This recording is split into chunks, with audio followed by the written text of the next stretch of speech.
guys, Preacher 357 here, bringing to you what may be my favorite rifle, my Marlin 336. This one was manufactured in 1976. Now, I didn't buy this new. I was alive in 76, but I was a little too young to be going out and buying rifles then, though. You know, a lot of people probably did have their parents buy them rifles when they were too young to buy them for themselves, but I didn't buy this one in 76. I bought this 7-8 years ago in a pawn shop, and gave next to nothing for this rifle. When you look at the prices of these things now, it's just amazing what I gave. I gave $250 out the door for this gun, which comes out to, I think, about $217 if you consider what it would be, you know, with the tax and background check and all added in. $217 would equal about $250 out the door. So I got it for about $217 plus tax and background check. So you know, that's a steal. I'm seeing these things now going for $700-800, and you know, in worse shape than this one's in. And this one's got a little character to it. It's not perfect, but that's okay. I don't necessarily want it to be perfect. It's still a beautiful gun to me. I love the way this gun shoots, and I like just about everything about this gun. I love the 30-30 cartridge. The 30 Winchester centerfire being the technical name for it, but everybody knows it as 30-30 now because a lot of manufacturers obviously didn't want to put the Winchester name on their guns when they chambered a gun for that cartridge, so they started calling it 30-30, which was a 30 caliber bullet with 30 grains of the DuPont smokeless powder, which was originally what it was loaded with. Now, I don't load this with the DuPont smokeless powder now. I think H335 is what I load my hand loads with, which is what we'll be shooting today, because I can't find any 30-30 on the shelves anywhere. So we're going to be shooting hand loads, which I normally don't do in my videos, because anytime there's a malfunction, everybody always just says it's my hand loads that caused the problem, and maybe so, but this isn't a new gun by any means. This is not even in production at the moment. Ruger obviously bought Marlin from Remington after it went under. And as of right now, as far as I know, they're not even making the 335s yet. They're making the 1895s again, which is basically the same gun, the same action. But they're not making the 336s yet, I don't believe. But I'm sure they will at some point. But I love this gun. I love the feel of it. And been wanting to bring it out here and show it to you. And so now is the time. Today is the day. But I got this thing for a steal, as I said. And, you know, maybe I got it so cheap because if you notice here, it doesn't have the crossbolt safety on it.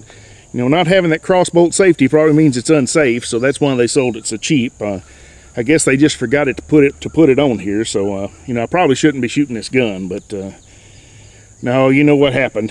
This is a 1976 model, and they didn't start putting the crossbolt safeties on there until the 80s. I think 82, if I'm not mistaken. So this is prior to that.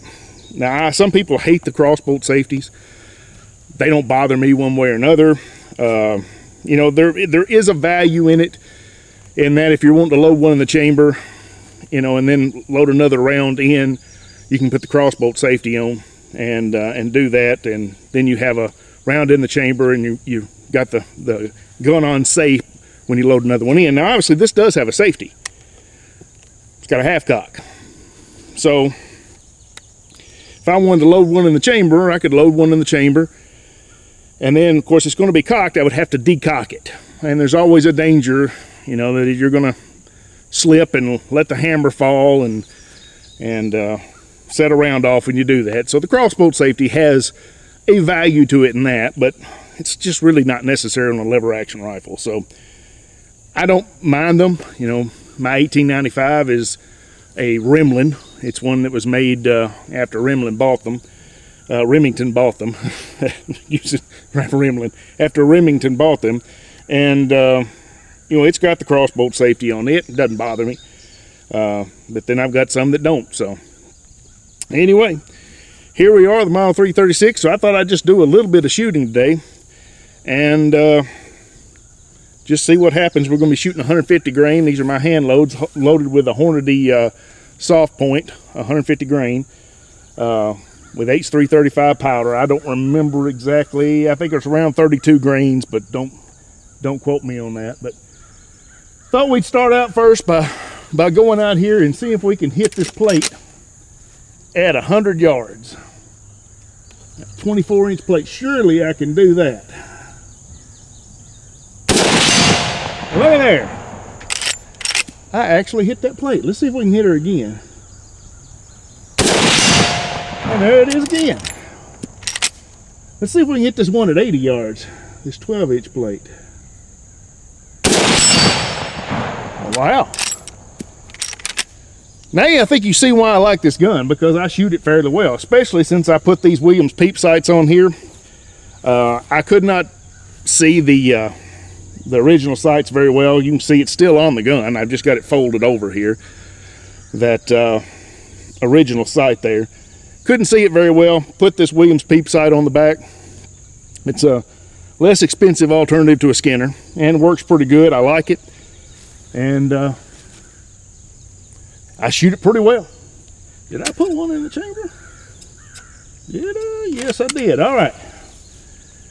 Let's see here. I've got some 2-liters set up over there. Let's see if I can hit one of those over here on this plate rack.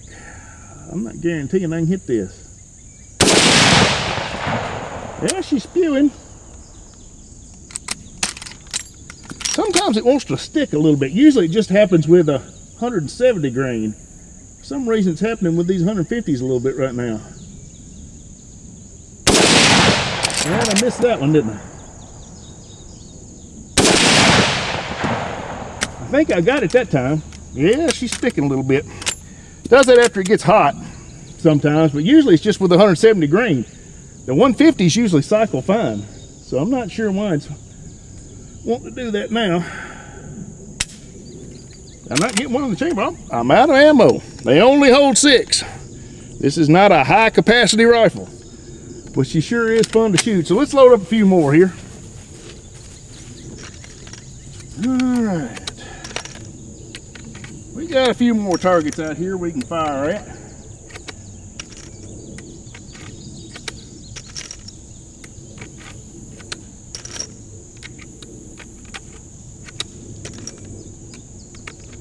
This gun's pretty well broke in, so it's pretty easy to load. Some lever actions can be hard to load the rounds into because they're the loading gate's stiff, but this one's definitely not stiff because it's almost 50 years old. You know, these things loosen up with age, unlike me, which, you know, I don't loosen up. I get tighter with age. Oh, let's see here. Get stiffer with age. Oh yeah, I just doused that target, didn't I? Just doused that target. Yeah, I got a water jug right over there too. Let's see if I can hit that thing. Yeah, look at there. Oh, I got a 2-liter up in that tree that is hiding. Thinks I can't see it. Yeah, I did. Look at there. All right. I've got one of those little clays up there. I meant to load some more up there, but I didn't. I've got one. We'll just pop that sucker. I think this may be the last round I got. Well, got one more water jug over here. Got her right in half. Look at that. Well, she is shooting pretty good. Still sticking a little bit, but not too bad. But man, I love this gun. It's just a ton of fun to shoot. I've got this pad on it as well. It makes it a little bit more comfortable for me. It doesn't have that much kick, so it's not like I have to have it for the recoil. You know, my 1895, I've got one on it for the recoil, because my hot loads that I load on it will absolutely beat you up. But this is more just for the length. It just feels a little bit more comfortable on there. But the 3030 cartridge here, just to talk a little bit about this cartridge, is one that's kind of overlooked a lot of times these days. It's an older cartridge. Came out in the 1890s. Winchester obviously originated it. The Winchester centerfire, 30 Winchester centerfire. And it's kind of overlooked now because it's not as powerful as some of your other hunting cartridges now that have become more popular, but it's not weak. To put it in perspective, a lot of times you think about the AR-15s, the 223, the 5.56. People talk about how powerful that is. Well, this is 1.5 times the power of that. This is, you know, significantly more powerful than an AR-15. This is roughly around the same power as a 243, roughly around the same power as a 7.62 by 39, which is what the AK-47 shoots. It's actually a little bit more powerful than an AK-47. So it's not a super weak cartridge by any means. And this is a cartridge that's taken a lot of deer. It's a cartridge that's been very useful for a long time. And there's nothing wrong with the 30-30. And it's not as powerful as a 30-06, no, or a 308. You know, the other two most well-known 30 caliber cartridges, but you know, it'll do the job. You know, it is a rifle cartridge. You know, it's not, this isn't a pistol caliber carbine. This is a rifle, and it'll do the job. And I think you can see it's got decent accuracy. That's the one thing you hear a lot of times about the lever action rifles is they're not accurate. And, you know, they may not be accurate 1,000 yards. They may not be a sniper rifle. But they're accurate enough for what you would need them for, you know. So they're a great little gun to carry around with you. They're handy. They're not all that heavy. And to be honest, I just think they look good. I just think they're a beautiful gun. These 336s especially.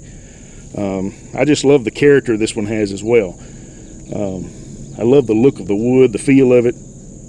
I love everything about this rifle. Other than it's sticking a little bit, but not too bad. Let's load up a little bit more. I gotta do some more shooting.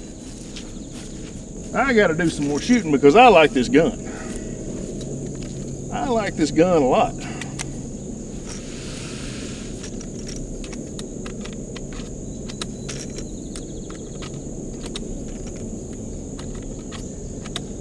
Put 6 more in here. See what we can do. All right. Well, let's see. Oh, well, we got some pineapples right there. I don't know if you see the pineapples and a water jug. Let's see if we can hit these pineapples here. Start with the one on the left. Not bad. Not bad at all. Oh, I love that smell. The smell of that H335. That's just a wonderful smell. Just smells like happiness. All right, let's shoot this big water jug. Yeah, we're having a good time now. I want to knock one of these plates over. It may just go straight through them. I don't know. And I don't know if I hit it or not. It may just go straight through these. I can't tell. It may be hitting them. It may not. Well, I got some watermelons here. I don't want to make too long of a video here. I think it's the last round I've got in the chamber here. Oh yeah. It'll do that to a watermelon. It's a pretty good cartridge. You can't complain at all if it'll do that. All right. She's getting hot. Ooh, that barrel getting hot. The Marlin 336. Love this gun. Have I said that before? Have I told you that? I really don't know what else to tell you about them. These things have been around for so long. So many people have owned them. There's probably very few people watching that hadn't been around one of these guns. That's how popular these things have been over the years.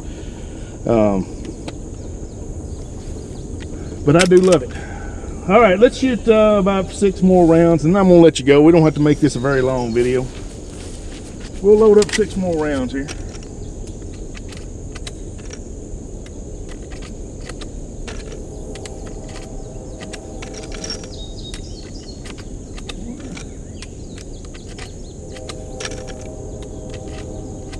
All right, we just might as well take care of these watermelons here while we...